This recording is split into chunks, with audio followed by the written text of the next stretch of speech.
The numbers are in, and 2025 was another record-breaking year for U.S. trade. Total two-way merchandise trade reached $5.6 trillion, up nearly 5% from 2024. Exports climbed to a record $2.18 trillion, while imports rose to a record $3.42 trillion, according to U.S. Census Bureau data.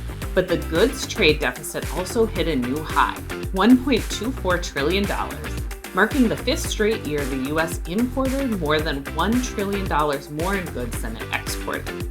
Mexico remains the top U.S. trade partner for the third consecutive year, followed by Canada and China.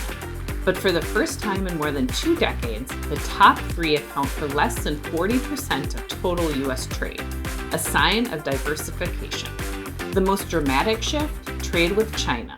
U.S.-China trade fell nearly 29% in 2025, dropping below 10% of total U.S. trade for the first time in more than 30 years.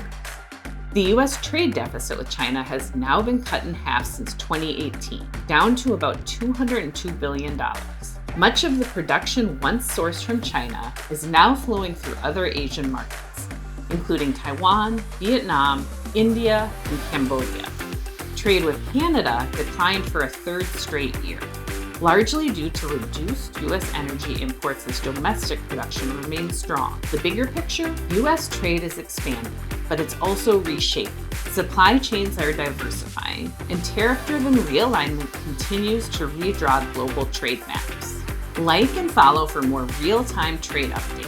And for deeper dives, head to our blog. You'll find hundreds of articles on export documentation, compliance, and much more. Link in the description.